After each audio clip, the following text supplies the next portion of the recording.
Hare Nama eva kevalam Kalo nasteva nasteva nasteva gatiranyata.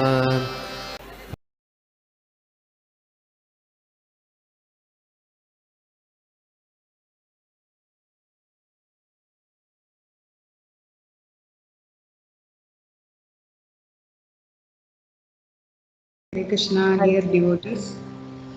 तो opening prayer से start करते हैं। ओम अज्ञानतिमिरान्धस्य ज्ञानाञ्जनशलाकया चक्षुरुन्मीलितं येन तस्मै श्रीगुरवे नमः। श्रीचैतन्यमनोभीष्टं स्थापितं येन भूतले स्वयं रूपकदा मह्यं ददाति स्वापदान्तिकं।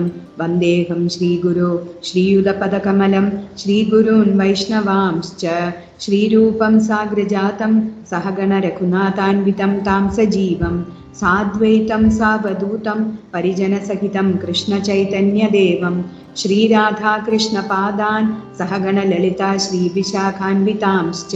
हे कृष्णकरुणा सिन्धो दीनबन्धो जगत्पते गोपेश गोपिकान्त राधाकान्त नमोऽस्तु ते। तप्तकाञ्चन गौराङ्गी राधे वृन्दावनेश्वरी वृषभानुसुते देवी प्रणमामि हरिप्रिये। वाञ्छाकल्पतरुभ्यश्च कृपासिन्धुभ्य एव च पतितानां पावनेभ्यो वैष्णवेभ्यो नमो नमः। जय श्री कृष्ण चैतन्य प्रभु नित्यानंद श्री अद्वैत गदाधर श्रीवासादि गौरभक्तवृंद। हरे कृष्णा कृष्ण कृष्णा हरे हरे हरे राम राम राम हरे हरे। ओम नमो भगवते वासुदेवाय ओम नमो भगवते वासुदेवाय ओम नमो भगवते वासुदेवाय। हरे कृष्णा। आज हम देख रहे हैं भगवद गीता के 7वें अध्याय से श्लोक 20, 21 और 22, 3 श्लोक। तो पहले 7.20 कामैस्तैस्तैर्हृतज्ञानाः प्रपद्यन्ते अन्यदेवताः तं तं नियममास्थाय प्रकृत्या नियता स्वया। कामैस्तैस्तैर्हृतज्ञानाः प्रपद्यन्ते अन्यदेवताः तं तं नियममास्थाय प्रकृत्या नियता स्वया। Translation: Those whose minds are distorted by material desire surrender unto demigods and follow the particular rules and regulations of worship according to their own natures. तो आप में से कोई हिंदी में अनुवाद पढ़ना चाहते हैं तो पढ़ सकते हैं, फिर मैं क्लास स्टार्ट करूँगी। हरे कृष्णा माता जी नो प्रॉब्लम। आप भले अनुवाद ये जो होगा हिंदी में इंग्लिश में पढ़ेंगे तो भी चलेगा, इतना अपना टाइम बच जाएगा। थैंक यू सो मच माता जी। ओके। तो हम लोगों ने आप लोगों ने देखा होगा 7वें अध्याय में पहले भगवान कहते हैं कि पहले श्लोक में भगवान बोलते हैं कि मय्या सक्तमना पार्था योगम युञ्जन मदाश्रयः असंशयम समग्रम माम यथा ज्ञास्यसि तच्छृणु। भगवान के ऊपर ध्यान लगा के भगवान के बारे में ध्यान से सुनो, ऐसा भगवान पहले कहते हैं अर्जुना से। और फिर भगवान बोलते हैं कि भगवान के शक्तियाँ कौन कौन से है, ये जल वायु सब भगवान की शक्ति, हमारे आत्मा भी भगवान की शक्ति है। और फिर भगवान कहते हैं कि भगवान को ही आत्मसमर्पण करना चाहिए। और 4 तरह के लोग होते हैं, वे दुष्कृति होते हैं, वे कभी भी भगवान को सरेंडर नहीं करते हैं। और फिर 4 तरह के सुकृति लोग होते हैं, वे हमेशा भगवान के पास जाते हैं, वो भी हम लोगों ने देखा। और फिर कुछ लोग होते हैं वे लोग भगवान को नहीं सरेंडर करते, वे तो दुष्कृति भी नहीं सुकृति भी नहीं, लेकिन वे लोग हमेशा देवताओं को उनको आत्मसमर्पण करते हैं। वो क्यों ऐसा करते हैं? क्योंकि उनको तो बहुत सारे भौतिक आशाएं होती है, तो वे लोग उनके पूर्ति करने के लिए डेमीगॉड के पास, देवताओं के पास जाते हैं। क्यों कृष्णा नहीं पूरा करते? कृष्णा पूरा करते हैं, लेकिन उन लोगों का सोच है कि अगर देवताओं के पास जाएंगे तो बहुत जल्दी ही उनका आग्रह उनका पूर्तिकरण होगा। भगवान के पास जाएंगे तो थोड़ा समय लगेगा, ऐसा वो सोचते हैं। क्यों? और दूसरा कारण है वे लोग तो हमेशा नीचतम गुण में होगा। हम तो जानते हैं सत्वगुण, रजोगुण और तमोगुण, ये तीनों गुण हमारे ऊपर होते हैं। कभी कभी हम लोग सत्वगुण हमारे ऊपर अधिक होते हैं, कभी कभी रजोगुण होते हैं, कभी तमोगुण होते हैं। तो सत्वगुण में जब हम लोग सत्वगुण में होते हैं तो हम सारे अच्छे अच्छे कर्म करते हैं, भगवान के बारे में सोचते, भगवान के काम करते हैं, सब करते हैं। लेकिन रजोगुण में जब होते हैं तो हम लोगों को बहुत सारे मुझे ये चाहिए वो चाहिए, बहुत सारे आशाएं होती है। और जब तमोगुण में एक व्यक्ति होते हैं तो वो बहुत आलसी होते हैं, उसको बहुत समय तक नींद में रहना ऐसा होता है। तो ये तीन गुण हमारे, जब भी हम ये भौतिक प्रकृति में आते हैं तो ये तीन गुण हमारे ऊपर काम करने लगते हैं। तो कभी कभी ये लोग जो भी देवताओं को उनके पास जाते हैं, उनमें तो ये नीचे वाला गुण होते हैं, रजोगुण और तमोगुण होते हैं। तो हमने भगवद गीता में भगवान कहते हैं कि भोगैश्वर्य प्रसक्तानां तयापहृत चेतसां व्यवसायात्मिका बुद्धि समाधौ न विधीयते। जब भी हमारे मन में भोग करने की इच्छा होती है तब तक हमें भगवान के बारे में सोचने की बुद्धि नहीं होते, क्योंकि ऐसा हमारे मन में हमेशा ऐसा विचार होता है, मुझे ये करना है, वो करना है, मुझे वो चाहिए। तो उस समय हम लोग ठीक तरह से हमारे मन भगवान के ऊपर लगा नहीं सकते हैं। तो इन लोगों को भी ऐसा होता है, इन लोगों का मन हमेशा, इन लोगों को बहुत आशा है। तो वे लोग सोचते हैं कि मुझे ये करना है, मुझे वो चाहिए, तो मैं देवताओं के पास जाऊँ, इसीलिए वे लोग देवताओं के पास जाते हैं। लेकिन जब भी हम लोग वो नीचे वाला गुण से ऊपर जब आते हैं तो हमें भगवान के बारे में सोचने की बुद्धि हमें होती है, और इसी का कारण है।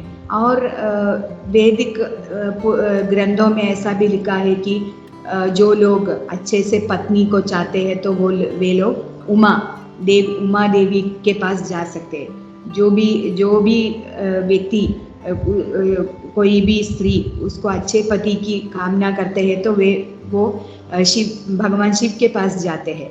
और कोई मुझे कोई विघ्न नहीं होना चाहिए ऐसा सोचते हैं तो गणेश जी के पास जाते हैं। और कोई लोग चाहते हैं मुझे अच्छा सा स्ट्रॉन्ग बॉडी चाहिए तो वो लोग पृथ्वी माता, भूमि माता को प्रार्थना करते हैं। और कोई चाहते हैं मुझे अच्छे से भाग्य चाहिए तो वो लोग दुर्गा के पास जाते हैं। ये सब वैदिक ग्रंथों में लिखा हुआ है। और श्रीमद् भागवतम में भी ये मेंशन किया हुआ है। श्रीमद् भागवतम 2.3.2 to 7 ऐसा श्लोक 2 से लेकर 7वां श्लोक तक ऐसा कुछ बताते हैं। ये क्यों बता दिया है? हमें उनके पास जाने के लिए नहीं बताया है, लेकिन ऐसा करते हैं कुछ लोग, उसको प्रमाण देने के लिए ऐसा कहा गया है। और भगवान ने पहले ही इस चैप्टर में पहले ही बताया था कि मेरे पास ही आना चाहिए, मेरे पास आने के बाद ही ये माया से आपको छुटकारा मिलेगा। एक दैवी ही ऐसा गुणमयी मम माया दुरत्यया मामेव ये प्रपद्यन्ते माया मेताम तरन्दिते। आप लोग जब मेरे पास सरेंडर होते हैं तभी आपको माया से छुटकारा मिलेगा, ऐसा भगवान ने इसी चैप्टर में बताया है। और फिर देवताओं के पास जो लोग भी जाते हैं उन लोगों को कभी कभी बहुत जल्दी ही उनके आग्रह का पूर्तिकरण होता है। तो वे लोग ऐसा सोचते हैं क्यों ना हमें तो आग्रह पूर्तिकरण करना चाहिए, तो अगर देवताओं के पास जाएंगे तो वे लोग जल्दी ही ये सब निभाएगा। तो वे लोग इसी कारण से उनके पास जाते हैं, क्योंकि देवताओं तो ये नहीं देखते हैं हमारे पास जो भी आते हैं वे, अगर मैंने एक वरदान दिया तो क्या वो वरदान से उसको अच्छा होगा फ्यूचर में, ऐसा नहीं वे नहीं सोचते। लेकिन भगवान ऐसा सोचते हैं। हम लोग भगवान के पास अगर जाएंगे तो भगवान सोचते हैं अगर मैं ये वरदान उसको दिया तो क्या वे ठीक तरह से भक्ति निभा पाएंगे, या वो भक्ति छोड़कर कहीं और चले जाएंगे ऐसा भगवान सोचते हैं, लेकिन देवता लोग ऐसा नहीं सोचते हैं। और अगर भगवान के पास हम लोग आग्रह से जाएंगे तो क्या होगा, अल्टीमेटली आत्यंतिक रूप में हमारा सब आग्रह चला जाएगा और हमारा मन प्यूरिफाइड होगा, शुद्ध होगा। उदाहरण के लिए ध्रुव महाराज ऐसा जब उसके सौतेली माँ ने उसको इंसल्ट किया तो ध्रुव महाराज को बहुत दुख हुआ और फिर वे अपने माता के पास गया। माता ने बोला कि हाँ, मैं तो कुछ नहीं कर सकती क्योंकि तुम्हारा पिता तो मेरा भी अच्छी तरह से ध्यान नहीं रखते हैं, तो मैं क्या करूँ। तो एक काम करो, तुम भगवान के पास जाओ, भगवान कृष्ण के पास जाओ। और फिर ध्रुव महाराज ने पूछा माता से, ये भगवान कहाँ पर मिलते हैं। तो माता ने बताया कि बहुत योगी और सन्यासी लोग हमेशा वन में जाके भगवान को ध्यान करते हैं, तो तुम्हें वन में जाना पड़ेगा।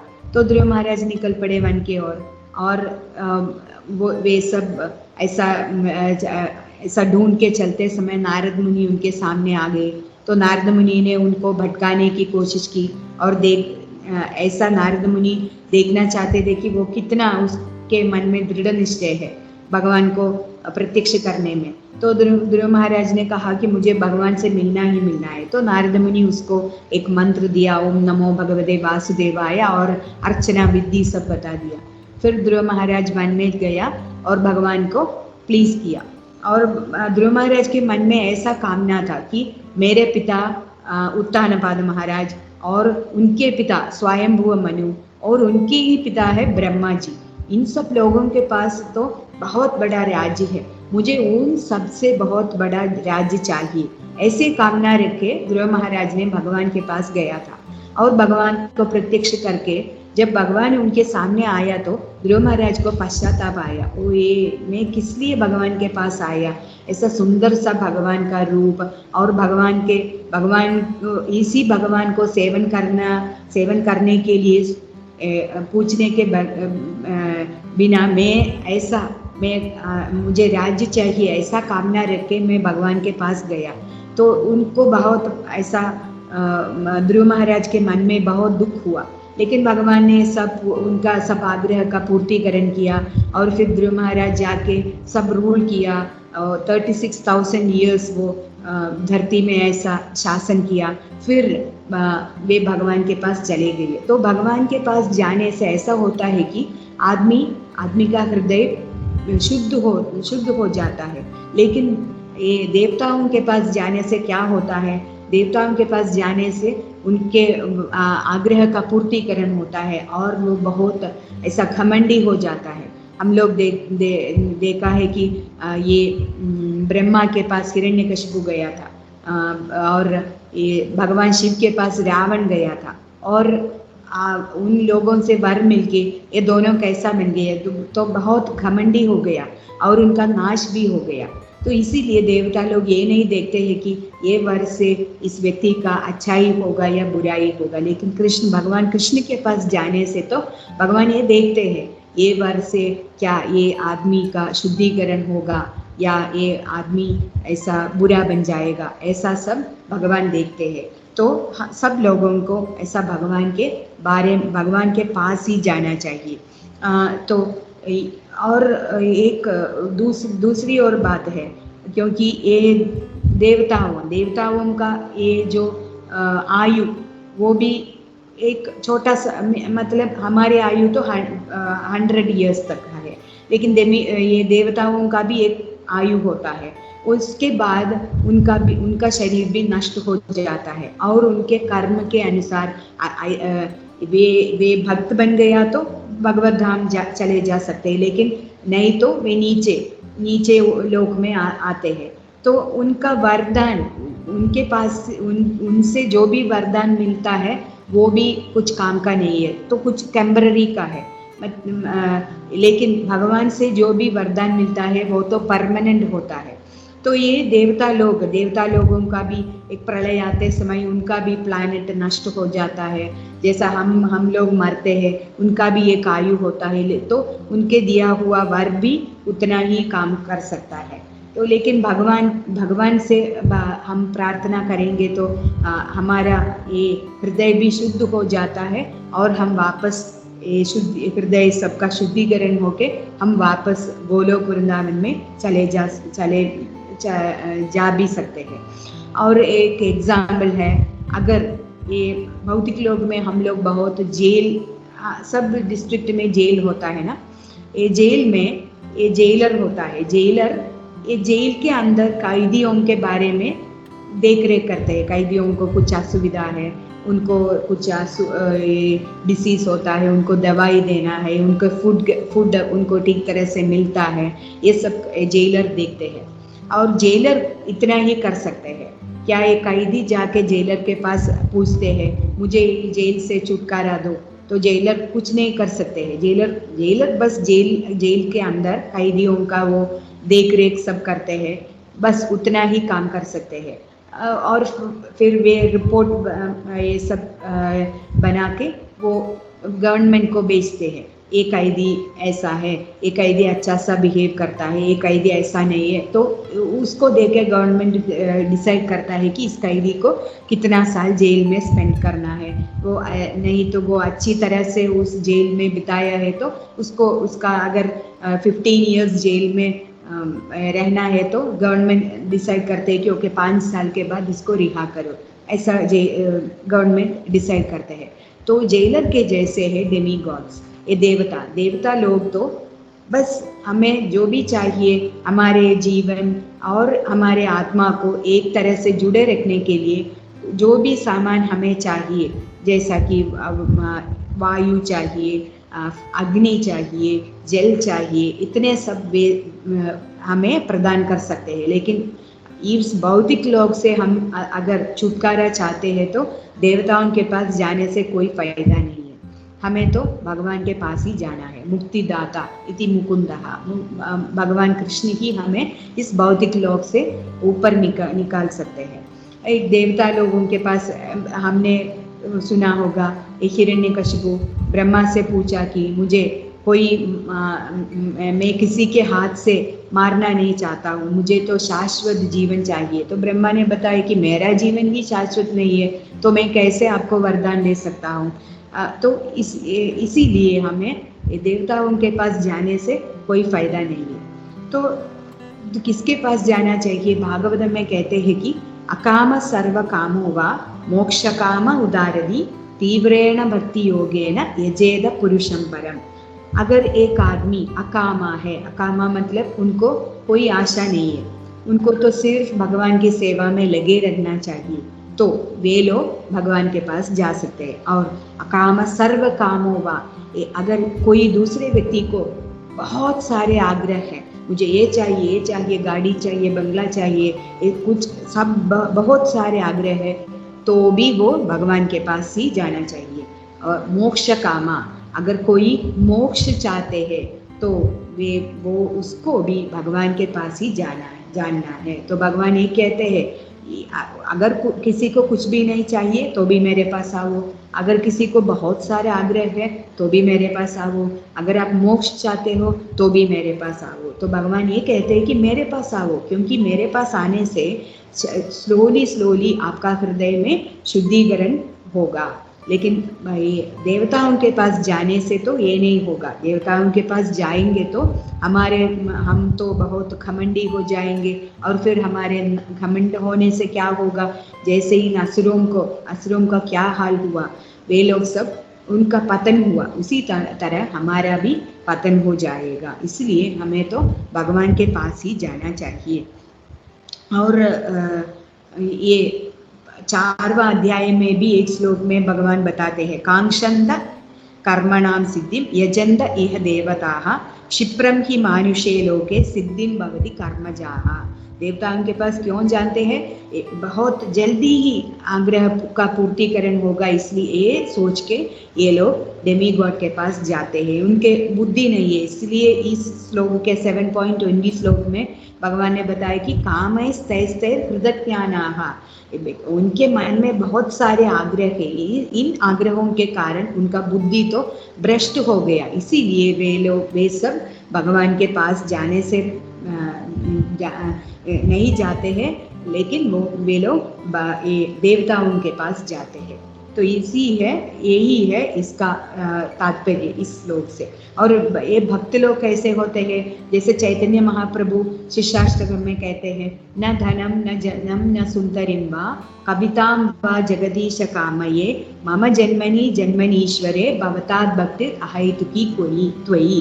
तो चैतन्य महाप्रभु बताते हैं कि मुझे धन नहीं चाहिए, मुझे तो बहुत सारे फॉलोवर्स मेरे पीछे वो भी नहीं चाहिए, और मुझे तो कोई सुंदर पत्नी नहीं चाहिए, मुझे कुछ भी नहीं चाहिए। ऐसा है भक्त लोग। भक्त लोग तो कुछ भी नहीं चाहते। भक्त लोग जिधर भी उन लोगों को डालो उधर रह के वे लोग भगवान का सेवा करना चाहते हैं। तो ये भक्त लोग ऐसा बुद्धिमान व्यक्ति है। भक्त लोग जानते हैं कि भगवान के पास जाने से उनका हृदय का शुद्धिकरण होगा, और वे लोग भगवान के पास जाना चाहते हैं। तो इसलिए अगर कोई भौतिक आग्रह उनके मन में है तो ये दुविधा होगा। तो एक तरफ वे लोग भगवान के पास जाना चाहते हैं और दूसरी तरफ ये बहुत सारे आशा उनके मन में है। तो ये ऐसे एक आदमी अपना एक पैर एक बोट में डाल रखा है और दूसरी बोट में अपना दूसरा पैर डाला है, तो बोट कैसे मूव होगा? वो कभी आगे नहीं चल सकता। इसीलिए भक्त लोग बहुत बुद्धिशाली होते हैं। इसलिए भगवान इस श्लोक में कहते हैं कि कामैस्तैसे कृतज्ञाना, मतलब ये जो लोग भी देवताओं के पास जाते हैं उनके बुद्धि नष्ट हो गया है, इसीलिए वे लोग डेमी गॉड के पास जाते हैं। और फिर हम ये 7.21 श्लोक 21 और 22 दोनों में रीड करूँगा, क्योंकि ये दोनों में एक ही बात कहा है भगवान ने। यो यो याम याम तनुम भक्त श्रद्धयार्चितुमिच्छति तस्य तस्याचलां श्रद्धां तामेव विदधाम्यहम्। यो यो याम याम तनुं भक्त श्रद्धयार्चितुमिच्छति तस्य तस्याचलां श्रद्धां तामेव विदधाम्यहम्। I am in everyone's heart as the super soul. As soon as one desires to worship the demigods, I make his faith steady so that he can devote himself to some particular deity. और 7.22 सतया श्रद्धया युक्तः तस्याराधनमीहते लभते च ततः कामान् मय्यैव विहितान् हितान्। सतया श्रद्धया युक्तः तस्याराधनमीहते लभते च ततः कामान् मय्यैव विहितान् हितान्। Endowed with such a faith, he seeks favors of a particular demigod and obtains his desires. But in actuality, these benefits are bestowed by me alone. So इधर भगवान कहते हैं कि जब ये कुछ लोग ये देवताओं के पास जाना चाहते हैं, लेकिन उनके पास जाने के लिए भी कौन बुद्धि दे रहे हैं? भगवान की बुद्धि दे रहे हैं, क्योंकि हमें मालूम है सब जीव जंतुओं के अंदर भगवान परमात्मा के रूप में विराजमान है। तो परमात्मा के रूप में विराजमान भगवान हम सब लोगों के अंदर जो भी चलता है, सोच विचार चलता है, वे सब भगवान जानते हैं। तो हम तो दूसरे के दिल में क्या चलता है ये हम लोग नहीं जान पाते हैं, लेकिन भगवान सभी के लोगों में वास करने के कारण सभी के लोगों में वे लोग कौन से भी इच्छा उनके मन में है, भगवान ये सब जानते हैं। तो अगर कोई व्यक्ति चाहता है तो मैं गणेश जी के पास जाना चाहता हूँ, तो भगवान उनके मन में से उनको प्रेरित करता है, और उसी समय गणेश जी के मन में से भी भगवान उनके मन में ही सुपर सोल के तरह रहते हैं। तो भगवान इन दोनों में सुपर सोल ऐसा परमात्मा के रूप में रह के इन दोनों को प्रेरित करता है। इस व्यक्ति से अंदर से भगवान बोलता है कि जाओ उस देवता के पास जाओ, और ये देवता के दिल में भगवान बैठता है,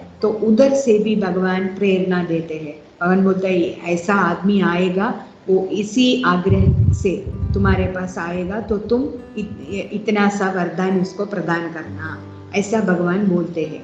और इस व्यक्ति के मन में उस देवता के बारे में जो फेथ है वो दृढ़ बनाता है भगवान। ओके, ये इस व्यक्ति को ऐसा लगता है मुझे गणेश जी के पास ही जाना है, जाने के बाद मुझे मेरा सब कुछ ठीक ठाक हो जाएगा तो मैं जाऊँ, ऐसा उनके मन में ऐसा सोच आता है। तो ये व्यक्ति गणेश जी के पास या कोई और देवता के पास ऐसा जाता है, तो भगवान बोलते हैं कि मैं ही ऐसा देता हूँ, तो भगवान कितना उदारमती है। अगर भौतिक लोग में हम लोग देखते हैं कि एक गुरु के पास हम कुछ दिन उनके पास गया और हमें नहीं कुछ अच्छा नहीं लगा, तो हम किसी कारणवश हम दूसरे गुरु के पास जाते हैं, तो ये पहले वाला गुरु को कैसा लगेगा।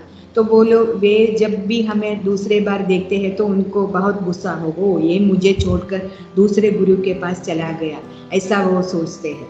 लेकिन भगवान कितना उदारमती है, भगवान दोनों के अंदर रह के दोनों को प्रेरणा देते हैं। देखो ये व्यक्ति तुम्हारे पास आता है, तो ये डिमीगॉड के मन से ऐसा उनके मन में ही रह के भगवान बताए उसको इतना वरदान दे दो। तो इससे हमें क्या अंडरस्टैंड करना है, तो हम जीवात्मा तो इंडिपेंडेंट नहीं है हमारे, तो हम पहले ही देख चुका है, हम तो भगवान का एनर्जी है, हम तो कोई भी कार्य इंडिपेंडेंस से कर नहीं सकते हैं। इधर जब भी मटेरियल वर्ल्ड में हम लोग आ गया तो हमें जीने के लिए सब कुछ भगवान ने ही प्रदान किया है। हम लोग तो कुछ ही नहीं करते, हम लोग तो क्या करते हैं, हम लोग ये सब यूज़ करते हैं। और देवता लोग भी भगवान के आज्ञा के अनुसार ही काम करते हैं, वे भी कुछ भी नहीं कर सकते हैं। ब्रह्मा जी को देखेंगे तो ब्रह्मा जी एक गर्भोदकशाही विष्णु के नाभि से एक कमल आया, कमल के ऊपर ब्रह्मा जी बैठा हुआ था और ब्रह्मा जी एक चारों ओर देखने लगा, मैं किधर से आया, तो ब्रह्मा जी को कुछ भी मालूम नहीं हुआ। तो ब्रह्मा जी ऐसा नीचे आ गया, नीचे आकर भी ब्रह्मा जी को कुछ पता नहीं चला और वे एक शब्द उनको सुनाई दिया, तपा तपा तपा करके।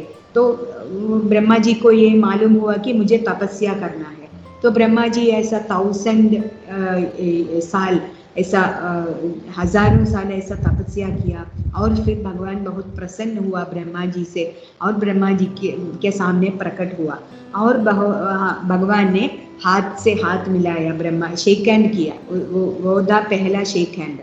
और फिर भगवान ने बहुत खुशी से कहा कि अभी मैं आपको सृष्टि करने की अनुमति देता हूँ। भगवान ने पहला सृष्टि किया और ये ब्रह्मांड सबका सृजन किया और फिर अभी जब ब्रह्मा ने ऐसा बहुत सारे तपस्या किया तो भगवान बहुत प्रसन्न होके ब्रह्मा को ऐसा वरदान दिया।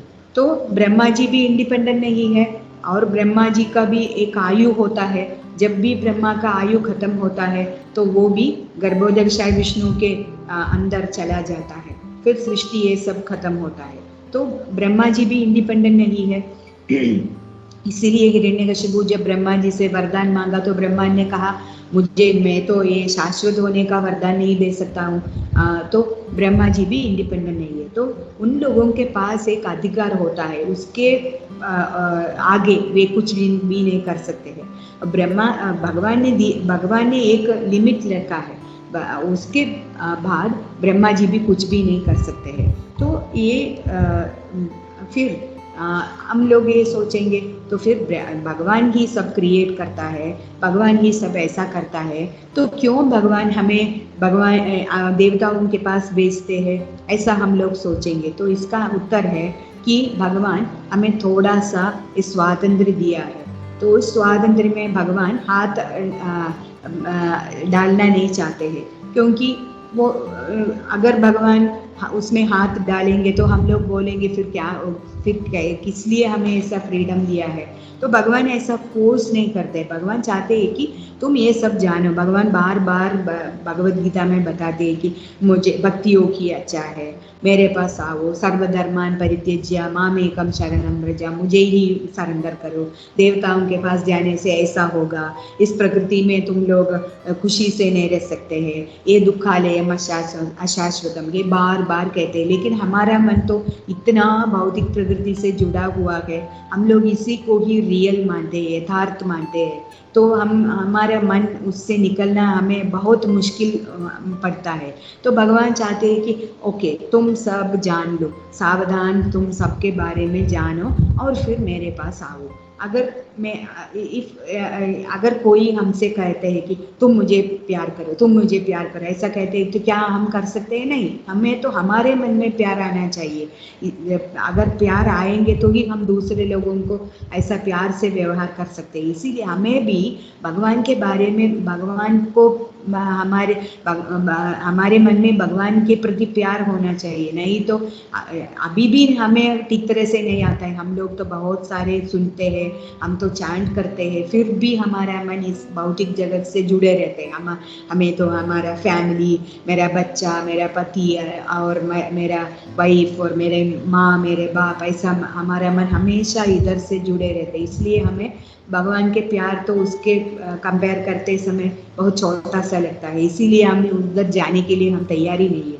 तो हम भगवान हमें देते हैं, टाइम देते हैं, लेकिन बार बार भगवान हमें ये याद दिलाते रहते हैं कि वापस आओ, वापस आओ, ये दुखालय है, इधर ऐसा प्रॉब्लम है, इधर आएंगे तो ऐसा ही होगा, इधर कभी भी हाँ आप लोग खुश नहीं रह सकते हैं, ऐसा भगवान बताते हैं। तो लेकिन भगवान फोर्स नहीं कर सकते। फोर्स करके भगवान को प्यार करने के लिए भगवान नहीं बताते। तो इसलिए हमें बार बार ऐसा सब सुनने के बाद ही हमारे मन में ये सब ठीक रहेगा।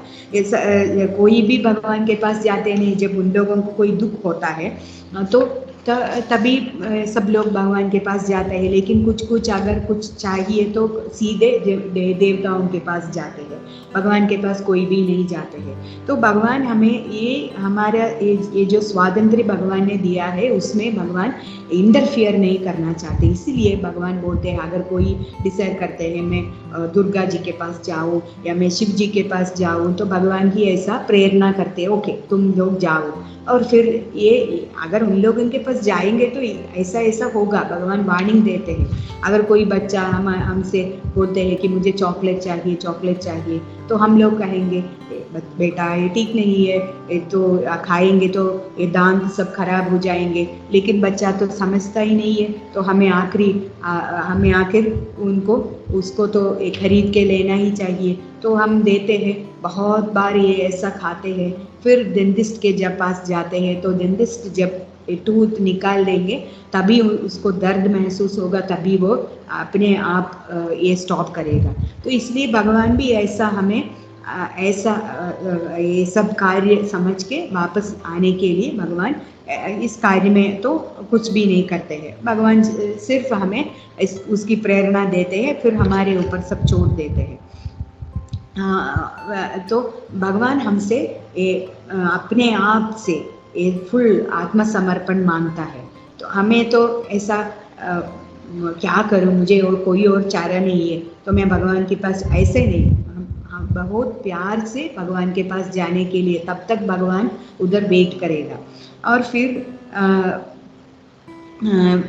दूसरी बात यह है कि हमें तो कोई किसी देवता के बारे में ओके इन लोगों के पास जाने से कुछ नहीं होगा, ये तो टेम्पररी है, इनको भी ये भी कोई ज़्यादा काम नहीं कर सकते, इनका भी आयु ख़त्म होगा, ऐसा करके उन लोगों को छोटा समझना नहीं चाहिए। क्योंकि वे लोग तो हमारे से बहुत ऊपर है।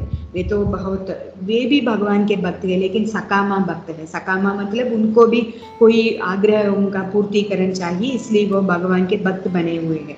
लेकिन वे लोग तो बहुत बड़े, हमारे से भी बहुत ऊंचे स्तर पर बैठे हुए हैं। तो हमें इतना चाहिए, हमें उन लोगों को रेस्पेक्ट करना चाहिए, एक उनको छोटा मत देखना चाहिए। लेकिन उनके पास जाते समय हमें क्या पूछना चाहिए? भगवान के भक्ति देने के लिए पूछना चाहिए।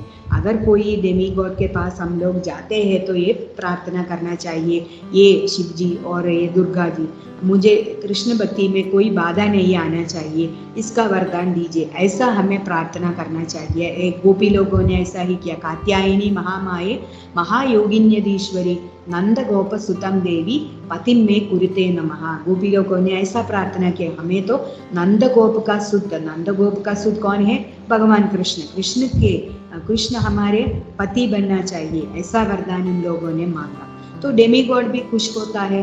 डेमी गॉड लोग, हम लोग जब ये देवताओं के पास जाते हैं तो वे भी बहुत आश्चर्यचकित होते हैं, हमें तो इतना शक्ति नहीं है, फिर भी ये लोग क्यों हमारे पास आते हैं? उनको भगवान के पास जाना चाहिए, ऐसे वे लोग भी सोचते हैं। कि अगर एग्जाम्पल है तो हम जब स्कूल में पढ़ते हैं तो हम 10वां कक्षा का परीक्षा दिया तो हम लोग सब टीचरों उनसे मिलके बताते हैं कि हाँ मुझे कॉलेज में एडमिशन मिला, मैं तो ये +2 पढ़ने के लिए, मैं तो इंजीनियरिंग करने के लिए जाती हूँ, ऐसा बताएंगे तो टीचर क्या बताएंगे हमसे, नहीं आप लोगों ने मैंने आपको पढ़ाया 10th ग्रेड, तो आप दूसरे टीचरों के पास जाके क्यों इंजीनियरिंग पढ़ते हैं, ऐसा कोई टीचर कहेगा? नहीं, कोई टीचर भी ऐसा नहीं बताएगा। टीचर ने बताएगा कि हाँ अच्छा है, तो तुम तरक्की करो अपने पढ़ाई में, और फिर जब आपको कोई जॉब मिलेगा तो आप मुझे आके मिलना, ऐसा ही टीचर बताएगा। तो ऐसे ही डेमिगॉड भी होगा। और 4वां स्कंद में जब प्रचेतस ये डिवोटी लोग है भगवान का, वे लोग जब भगवान को तपस्या करने के लिए चला गया तो बीच में भगवान शिव उनसे मिलते हैं और भगवान शिव कहते हैं कि वो आप लोग कहाँ जाते हो, तो ये लोग बताते हैं कि हम लोग भगवान विष्णु को प्रसन्न करने के लिए, तपस्या करने के लिए जाते हैं। तो ये भगवान शिव तो बहुत खुश हुआ। तो भगवान शिव ने बताया कि जो लोग भी भगवान कृष्ण के पास जाते हैं, भगवान कृष्ण के भक्त हैं, वो मुझे बहुत प्रिय है, ऐसा भगवान शिव ने बताया। और भगवान शिव ने क्या किया, भगवान शिव कुछ प्रेयर्स, ऐसा श्लोक कुछ बताया प्रचेतस को और कहा कि तुम लोग ये प्रेयर्स चैंट करके भगवान विष्णु को प्रसन्न करना। तो वो भगवान शिव का भी क्या ओपिनियन था, भगवान शिव भी चाहते हैं कि सब लोग भगवान विष्णु के पास जाए, ऐसा ही भगवान ये कहते हैं। और भक्त लोग क्या करते हैं, भक्त लोग कोई भी किसी भी कार्य के लिए ये भगवान के पास जाते हैं। अगर एक शुद्ध भक्त है तो वो भगवान के पास भौतिक इच्छा रखे भी नहीं जाते हैं। जैसा चैतन्य महाप्रभु ने कहा, न धनम न जनम न सुंदरिम व कविताम व जगदीश काम्य। भक्त लोग को हमेशा मन में यही होगा, कैसे मैं भगवान के सेवा में लगी रहूं, कैसे मैं भगवान को प्रसन्न करूं, ऐसा ही ये भक्त लोग सोचते हैं। अगर कोई भी आदमी, मैंने पहले एक श्लोक में बताया कि अगर आपके मन में कुछ भौतिक आशा है तो भी आप भगवान के पास जा सकते हैं। अगर कोई लोग ऐसा है, जैसे ध्रुव महाराज पहले वो ऐसा था, तो ऐसे भी जाएंगे तो भी कोई बात नहीं। तो हमने 7वां अध्याय में 4 तरह के सुकृति लोगों को देखा, आर्तो, जिज्ञासु, अर्थार्थी। गजेंद्र के मन में तो ऐसा था, मुझे क्रोकोडाइल ये मगरमच्छ मार डालेगा, तो इसीलिए गजेंद्र ने भगवान को पुकारा, भगवान ने आके उसको छुड़ा दिया और गजेंद्र वापस चला गया भगवत धाम में। और ये ध्रुव महाराज, उसके मन में भी बहुत आशाएं थी, लेकिन जब भगवान से मिले तो आशा चला गया, तो वे प्यूरिफाइड हो गया। तो इसीलिए भगवान के पास जाना चाहिए हमें। अगर भौतिक इच्छा है तो भी भगवान के पास जाना है, क्योंकि भगवान सावधान सावधान उस भौतिक इच्छाओं को पूरी करते हैं। और आप लोगों ने सुना होगा कि ऐसा एक चोर था। ये चोर तो एक इस समय एक चोर, एक भागवत सप्ताह चल रहा था, उधर एक गुरुजी वो भागवत सप्ताह भगवान के बारे में बोलते थे, तो भगवान का वर्णन करता था, भगवान कैसे दिखते हैं, बहुत वे श्याम सुंदर है, वो तो पीतांबर पहना हुआ है, उसके सिर में ये मोर का पंख है और बहुत सारे आभूषण पहने हुए हैं, ऐसा सब बोलने लगा। तो ये चोर अच्छे से वो उसको सुना और चोर ने सोचा कि हाँ, तो मुझे कृष्ण के पास जाना है, वृंदावन में जाना चाहिए, तो कृष्ण से मैं ये सब चोर करूँ, चुरा के मैं तो बहुत करोड़पति बन सकेंगे। तो इस इरादे से वो ऐसा सोचने लगा, मुझे कृष्ण से मिलना है, मुझे कृष्ण से मिलना है, ऐसा सोच के वे एक दिन वृंदावन में पहुंच गया और कृष्ण को देखा। जैसे गुरुजी ने वर्णन किया था उसी तरह उसने कृष्ण को देखा और कृष्ण के पास जाके कहा, ये श्याम सुंदर, तुम तो बहुत खूबसूरत हो, तुम्हारे गले में तो इतना आभूषण है, मुझे थोड़ा आभूषण दो। तो कृष्ण ने बताया, नहीं, मेरे माँ आपको मार डालेगा, क्योंकि मेरे माँ ने ये सब मुझे पहनाया था। तो ये चोर ने दूसरे दिन भी आया, कृष्ण से मिला और फिर ऐसे पूछा ऐसा बहुत दिन भर दिन वो तो कृष्ण के ये खूबसूरत ये फिगर को देख के उसको तो बहुत अट्रैक्शन हुआ। ये रोज़ कृष्ण से मिलने के लिए आते थे और एक दिन एक दिन कृष्ण ने एग्री किया। कृष्ण ने बताया कि ओके आप ले सकते हो मेरा सब आभूषण। तो तब तक ये चोर तो उसके आशा मन में से ये आशा मन में से चला गया था। तो अभी वह प्योर भक्त बन गया। तो ऐसा है। तो भगवान के पास जाने से कोई भी भौतिक इच्छा आपके पास रहे होगा वो सब ये भगवान निकाल देगा और आपके हृदय शुद्ध होगा और आप लोग भगवत धाम आराम से चल सकते हैं। तो इधर भगवान ऐसा ही हमें उपदेश दिया है कि ये देवताओं के पास जाने से क्या होगा। देवताओं के पास जाने के लिए वो बुद्धि है वो भी भगवान की देते हैं, ऐसा भगवान हमें बताते हैं। तो इसके साथ मेरा क्लास ख़त्म हो गया। अगर आप लोगों को कुछ डाउट है तो पूछ सकते हैं।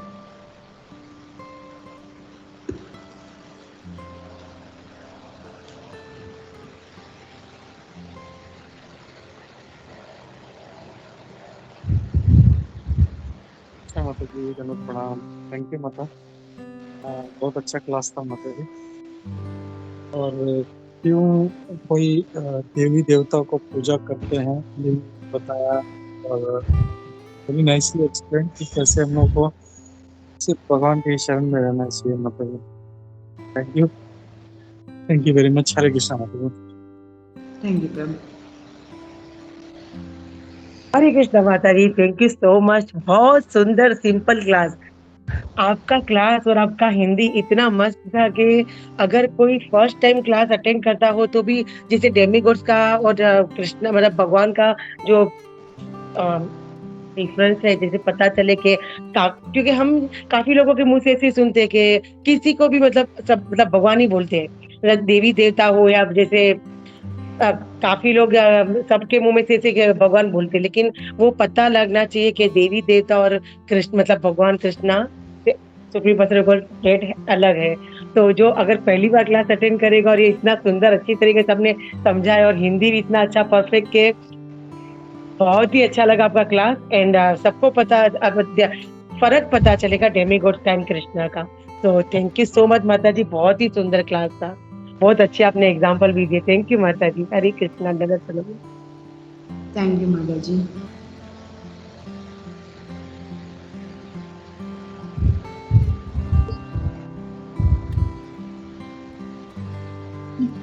बहुत ही सुंदर क्लास था और मैं पर्सनली आपसे आग्रह करना चाहूंगी कि आपका क्लास बहुत सुंदर था और पर्सनली ये आग्रह करना चाहूंगी आपसे कि आप अक्सर आया करिए और हमें संबोधित करिए और क्लास दिया करिए हमको। बहुत ही जैसे माता जी ने कहा इतना सरल क्लास और सिंपल लैंग्वेज में बहुत ही अच्छा लगा, बहुत ही आनंदमय क्लास था माता जी। माता जी मेरा एक प्रश्न था, जैसे आती है तो ऐसे कई लोग हम देखते हैं हमारे मित्रों में जो कि शिव जी और उसके कट्टर भक्त होते हैं। तो माता जी मेरा ये प्रश्न होता है कि भगवान जैसे आपने कहा कि वे हमारे जैसे हर भक्तों के लेवल अलग होते हैं, इसीलिए भगवान इसमें इंटरफियर नहीं करना चाहते कि किसको किसकी भक्ति करनी है। फ्री विल दे रखी है भगवान ने, इसीलिए वो ऐसे करते हैं ताकि अंत में भगवान के पास आए। पर माता जी मेरा ये प्रश्न होता है कि अगर जो हमारे मित्र ऐसे देवी देवताओं के पास जाते रहेंगे तो वे देवी देवता उनकी जो आग्रह पूरी करते रहेंगे तो वो भगवान की खोज के लिए निकलेंगे कैसे? जब तक उनको हताशा और निराशा नहीं मिलेगी मतलब भगवान जो देवी देवताओं की तरफ से, तो वो भगवान की खोज में निकलेंगे ही कैसे? वो जानना ही क्यों चाहेंगे कि कृष्ण ही भगवान हैं, जब तक उनके आग्रह पूरे होते रहेंगे देवी देवताओं की तरफ से। तो ये मुश्किल है माता जी। ये अगर उनको कोई भक्त लोगों का संग मिलेगा तो जैसे आपके फ्रेंड है तो ज़्यादातर ये हो सकता है कि हमारे फैमिली वाले हमारे फ्रेंड्स तो हमारे बात सुनते नहीं है। वे लोग कहते हैं कि इसको तो हमने पहले ही देखा तो ये क्या बोल सकते हैं, ऐसा सोचते हैं। लेकिन आपको उन लोगों को तो बहुत कोई सीनियर भक्तों का संग दे सकते हैं। तो अगर उनके मन में कोई ऐसा भगवान की कृपा भी होना चाहिए, उनको ये भक्त संग से वे बदल सकते हैं। हमारे कहने से कुछ नहीं होगा, वे लोग हम लोगों को बिलीव नहीं करते हैं। तो भक्त संग लाइक उनको मिलना चाहिए। तो ये कर सकते हैं कि आप कुछ भी मत कहिए उनके बारे में, मैं ऐसा ये ऐसा लिखा है भागवत में या भगवत गीता में, ऐसा कुछ नहीं, ये सब उनसे कहना नहीं चाहिए।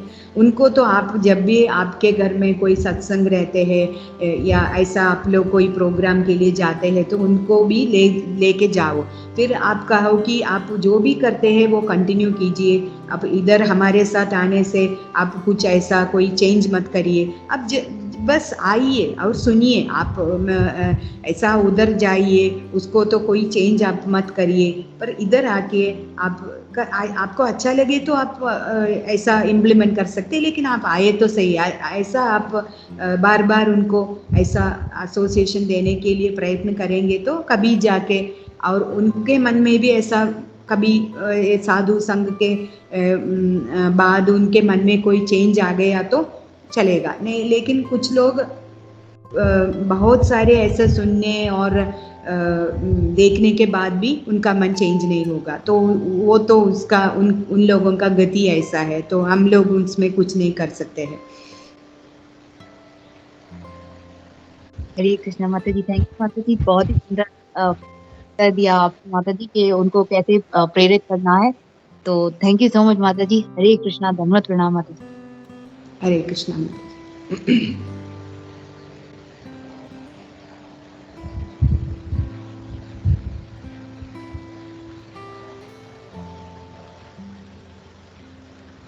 हरे कृष्णा डिवोटीज, प्लीज कुछ कमेंट्स हो, कुछ पूछना हो, कुछ ऐड करना हो, माता जी की भी कोई सेवा होगी तो माता जी को भी आइडिया मिले। हरे कृष्णा, धन्यवाद। किसी का कुछ प्रश्न, डाउट? हरे कृष्णा माता जी। या थैंक यू सो मच माता जी फॉर वंडरफुल क्लास माता जी। एंड आपने वो जो 3 श्लोकों को बहुत अच्छे से कवर किया, इट वाज वेरी वंडरफुल, और बहुत अच्छे से आपने हिंदी में इसको समझाया माता जी। For that thanks once again माता जी। Hare Krishna, thank you so much माता जी। आई थिंक अभी किसी का कोई क्वेश्चंस नहीं है, कोई कमेंट्स नहीं है, तो थैंक यू वेरी मच माता जी। ऐसे ही आते रहिए और अपना एसोसिएशन देते रहिए माता जी। हरे कृष्णा माता। Thank you, dear devotees. Thank you, Brajpriya Mataji, for giving the seva. So see you all some other time. Hare Krishna.